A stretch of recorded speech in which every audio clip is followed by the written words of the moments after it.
Hello everyone, welcome back to Biology Zone. So today we are going to discuss about respiration in animals.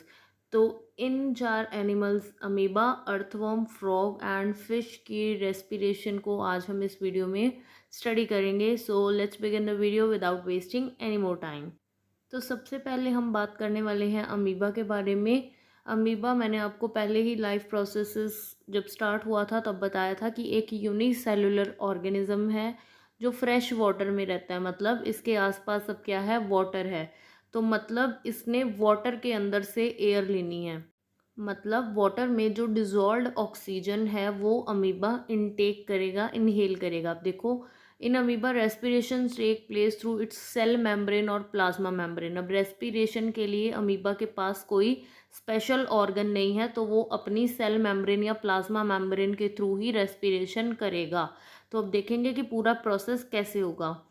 सबसे पहले amoeba जो है वो oxygen लेता है डिजॉल्व्ड वाटर से. जो उसके सराउंडिंग में डिजॉल्व्ड वाटर है उसमें से अपनी प्लाज्मा मेम्ब्रेन के हेल्प से डिफ्यूजन के प्रोसेस से वो ऑक्सीजन डिफ्यूज़ करवाएगा अपनी बॉडी में. कि सिंपली आउटर एनवायरनमेंट से ऑक्सीजन जो है वो डिफ्यूज़ करके बॉडी के अंदर एंटर कर जाएगी.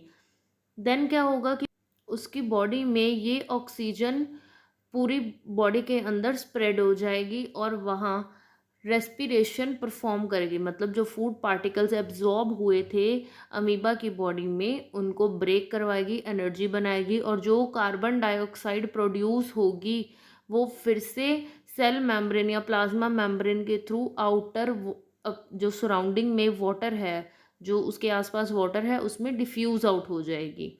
नेक्स्ट है अर्थवॉर्म. अब अर्थवॉर्म के पास भी कोई स्पेशल ऑर्गन नहीं है रेस्पिरेशन के लिए.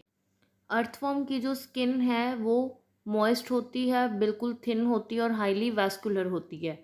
मतलब बिल्कुल पतली सी लेयर है स्किन की जिसके अंदर काफ़ी सारा मॉइस्चर है, और ब्लड कैपिलरीज या ब्लड वेसल्स जो हैं वो स्किन के बिल्कुल क्लोजली प्रेजेंट हैं.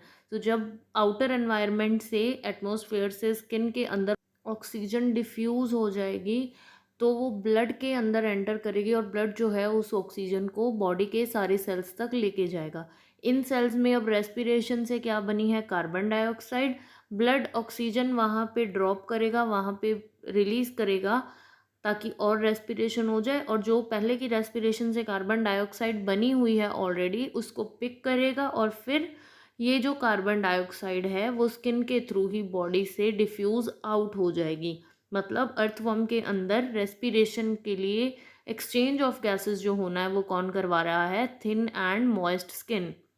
नेक्स्ट हम बात करेंगे फ्रॉग के बारे में. अब फ्रॉग के पास क्या है, लंग्स भी हैं और इसकी भी स्किन जो है वो थिन और मॉइस्ट होती है. मतलब स्किन के थ्रू भी कार्बन डाइऑक्साइड जो है वो एस्केप कर सकती है बॉडी में, और ऑक्सीजन जो है वो एंटर कर सकती है. अब रेस्पिरेशन इन फ्रॉग देखिए. In case of frog respiration can occur by skin as well as lungs. Skin के हेल्प से भी हो सकती है, लंग्स की हेल्प से भी हो सकती है. Skin of frog is thin and moist so air can diffuse into it. Air जो है वो डायरेक्टली इसके अंदर डिफ्यूज हो सकती है क्योंकि स्किन जो है वो थिन और मॉइस्ट है. The oxygen from atmospheric air diffuses into the skin of frog.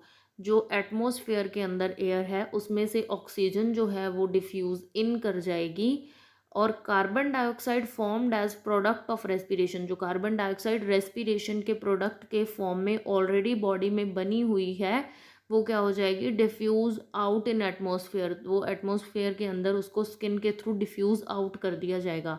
तो इस तरह से एक्सचेंज ऑफ गैसेस स्किन के हेल्प से होता है.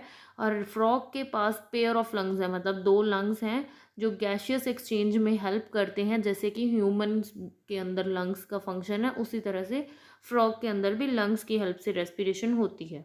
अब फ्रॉग जो है वो एक एम्फीबियन है, राइट, कि पानी में भी रह सकता है और लैंड में भी. जब वो पानी में है तो वो अपनी स्किन के थ्रू रेस्पिरेशन करेगा, जब लैंड पे है तो लंग्स के थ्रू.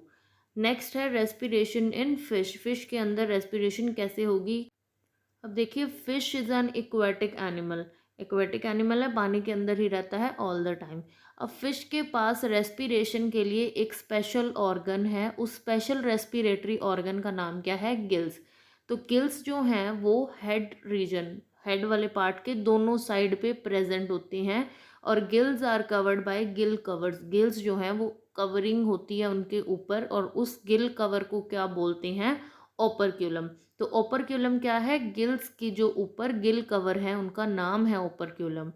तो गिल्स जो हैं फिश के, वो उनके पास कैपेसिटी होती है कि वो 80% ऑफ ऑक्सीजन, जो वाटर के अंदर ऑक्सीजन है उसका 80% वो एक्सट्रैक्ट कर सकते हैं। अब गिल्स जो है इनका बहुत इंपॉर्टेंट रोल है रेस्पिरेशन में भी, और बॉडी के अंदर, फिश की बॉडी के अंदर सॉल्ट्स को बैलेंस करने में। नेक्स्ट है, इसको अब फ्लो चार्ट की फॉर्म में देखेंगे और साथ साथ डायग्राम भी देखते जाएंगे। When fish open its mouth, water is drawn into the buccal cavity and pass through the gills. जब फिश अपना माउथ ओपन करती है तो पानी उसके माउथ के अंदर जाता है, बक्कल कैविटी में पहुंचता है और फिर आगे गिल्स के ऊपर से पास ऑन होता है। जब पानी गिल्स के ऊपर से पास ऑन हो रहा है तो वो गिल्स के जो स्पेशल सेल्स हैं वो क्या करेंगे, ऑक्सीजन को एब्जॉर्ब कर लेंगे जो पानी में प्रेजेंट। हमने बोला है ना कि 80% ऑक्सीजन को एब्जॉर्ब कर सकते हैं, एक्सट्रैक्ट कर सकते हैं, तो वही करेंगे। अब ये जो एब्जॉर्ब्ड ऑक्सीजन वो सारे बॉडी सेल्स को सप्लाई की जाएगी ताकि वहाँ पे फूड का ब्रेक डाउन करवा के एनर्जी बन सके। और रेस्पिरेशन से जो कार्बन डाइऑक्साइड बनेगी वो ब्लड की हेल्प से फिर से गिल्स तक आएगी। गिल्स के आगे वाटर के अंदर जो वाटर पास ऑन हो रहा है ना गिल्स के ऊपर से, तो कार्बन डाइऑक्साइड उसी वाटर में मिक्स होके पास आउट कर दी जाएगी through the mouth.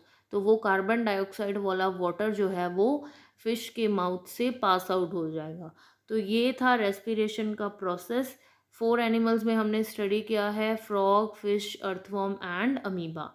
I hope इस टॉपिक में कोई डाउट नहीं रहा होगा, सब कुछ क्लियर होगा। If you have any doubt you can comment down, and if you gained some knowledge from this video, please do like, share and subscribe my channel. Thank you so much.